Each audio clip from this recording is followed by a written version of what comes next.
వ్యక్తి ఇలాగా ఒక యువతరం ముందుకొచ్చి ఒక నాయకత్వంలో దూసుకెళ్లిపోతున్నటువంటి నేతలు అంటే కొంచెం అసూయ ద్వేషం ఉంటది సార్. ఆ ప్రెస్టేషన్ లోనే జగన్మోహన్ రెడ్డి గారు ప్రెస్ మీట్ల ముందు ఏం మాట్లాడుతున్నారో ఆయనకే అర్థం కావట్లా. మాట్లాడితే ఒక మాజీ ముఖ్యమంత్రి అని చెప్తాడు.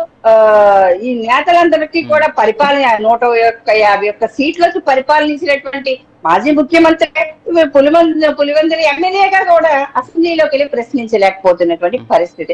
ఒక స్క్రిప్ట్ పట్టుకుని వస్తాడు, వచ్చి ప్రెస్ మీట్లు పెడతాడు. వీళ్ళ అధికారుల దగ్గర నుంచి ఇక్కడ సీఎం గారి దగ్గర నుంచి డిప్యూటీ సీఎం గారి వరకు అందరినీ తిట్టేసేసి ఒక దుమ్మెత్తి పోసేసి వెళ్ళిపోతున్నటువంటి పరిస్థితి. ఇలాంటి నేత సారీ పెట్టండి బాబు, తలపోటు ట్రోలింగ్ తప్ప అందులో మ్యాటర్ ఏమి ఉండదు అని జనం ఒక హాస్య నటుడు, ఒక ఇంటర్నేషనల్ హాస్య నటుడు ఏపీలో దిగితే ఏ విధంగా వెయిట్ చేస్తారో సేమ్ అలాగే వెయిట్ చేస్తున్నటువంటి పరిస్థితి సార్. జగన్మోహన్ రెడ్డి గారు ప్రెస్ మీట్ పెట్టారంటే ఆ రోజు నవ్వులు పువ్వులు పూహించి వెళ్తున్నారు తప్ప ఇక్కడ ఎవరు సీరియస్ గా తీసుకున్నటువంటి పరిస్థితి లేదు రాష్ట్రంలో. ఒకటిసారి ముఖ్యమంత్రి ప్రెస్ మీట్ పెడితే వీళ్ళకి చెమటలు అల్లాడిపోతా ఈరోజు అది కామెడీగా ఉందంట. ఎంత సీరియస్నెస్ గా వీళ్ళు దాని మీద ఆలోచించి భయపడి భంగపడి దానికి ఆన్సర్ చేయలేక ఆయన ప్రెస్ మీట్ పెట్టిన దాంట్లో ఒక్క పదానికి ఒక్క అంశానికి ఆన్సర్ ఉందండి. ప్రభుత్వం నుంచి ఎవరు మాట్లాడారా? మీరు సెల్ఫ్ గోల్ మీరు కొట్టుకుంటున్నారు. నేనేమంటున్నానంటే ఇక్కడ ఒకటేనండి రాజు గారు, ఈ యొక్క ప్రభుత్వంలో ఈ యొక్క మూడు పార్టీలు ఒకరికొకరు సెల్ఫ్ డబ్బా కొట్టుకోండి. రామారావు గారు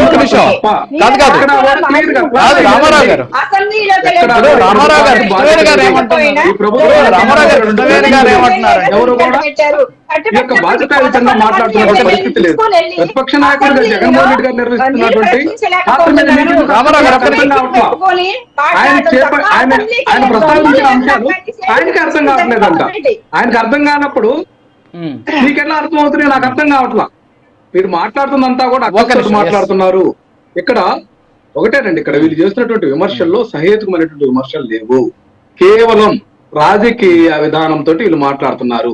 చర్చల్లో కూడా వీళ్ళు నిజాలు ఒప్పుకోవట్లేదు. వీళ్ళు అబద్ధాలను పదే పదే వల్లి వేసి తమ సెల్ఫ్ డబ్బా కొట్టుకొని ఒక్కొక్కరు సెల్ఫ్ డబ్బా కొట్టుకునేటటువంటి అంశాలు మారుకుంటే ప్రజలు కొంచెం అన్నా సరే వీళ్ళ పట్ల కొద్దిగా సరే విశ్వాసం కానీ లేకపోతే వీళ్ళ పట్ల కొంచెం ఆలోచన కానీ కలుగుతుంది. అర్థం చేసుకోండి. ఓకే ఓకే ఒక నిమిషం రామారావు గారు. ఓకే వస్తాను మీ దగ్గర. కృష్ణవేణి గారు క్లోజ్ చేయండి 1 minute. రామారావు గారు మాట్లాడిన దానికి మీ version please. Sir, Jaganmohan Reddy గారు ఎంత హంగామా సృష్టించినప్పటికీ కూడా రాష్ట్రంలో ఎక్కడ కూడా స్పందించేటువంటి పరిస్థితి లేదు. కూటమి ప్రభుత్వం ప్రజలకు ఇచ్చినటువంటి చెమటలు పట్టిపోతున్నాయంటే కదా మీకు, ఒక పక్క మీకు చెమటలు పట్టిపోతున్నాయంటే కదా మేడం. జగన్మోహన్ రెడ్డి గారు ప్రెస్ మీట్ పెడితే మీకు చెమటలు పట్టిపోతున్నాయట, నిజమా కాదా? సార్, మాకు చెమటలు పట్టట్లేదు, మాకు ఎవరు ఖర్చు లేదు.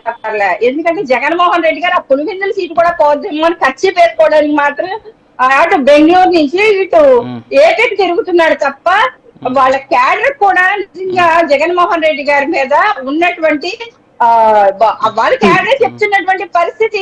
మాజీ మంత్రిగా ఉన్నటువంటి వ్యక్తులు చెప్తున్నటువంటి బాబు వచ్చేటంటే బుర్ర తినేసి వెళ్ళిపోతాడు రా బాబు, ఎందుకు వచ్చిన గోళ మాకు ఇదంతా కూడా అనేసి వాళ్ళే కళ్ళు పట్టుకుంటున్నటువంటి పరిస్థితి. రాజశేఖర రెడ్డి గారి శిష్యులుగా ఉన్నటువంటి వ్యక్తులు కూడా జగన్మోహన్ చేస్తున్నటువంటి తీరు రాజకీయ ఏ రకాలు స్పందిస్తున్నారో అది కూడా ప్రజలు చూస్తున్నారు. అంటే ప్రజల్లో మొత్తం విశ్వాసం కోల్పోయింది సార్ జగన్మోహన్ రెడ్డి గారు, వైఎస్ఆర్సీపీ పార్టీ. కాకపోతే వాళ్ళు అన్నట్టుగా ఇక్కడ ఒక అంశం అండి, ఇక్కడ చిన్న సబ్మిషన్. జగన్మోహన్ రెడ్డి గారు ప్రజల విశ్వాసం కోల్పోతుంటే ఇన్ని ఆంక్షలు ఎందుకు పెడుతున్నారు రాజు గారు? ఇక్కడ ప్రభుత్వము ఆయన పర్యటనల్లో 100 మందే ఉండాలి, 2 వాహనాలు ఉండాలి, 5 వాహనాలు ఉండాలని ఆంక్షలు ఎందుకు పెడుతున్నారు? జగన్మోహన్ రెడ్డి గారి యొక్క వైఖరిని ఆయన వీళ్ళు తప్పు పట్టేటువంటి అంశంలో విఘాతకులుగా మిగులుతారు. రామారావు గారు, కృష్ణ గారు ఒక్క నిమిషం ఆగండి ప్లీజ్. ఓకే డైవర్ట్ అవుతుంది.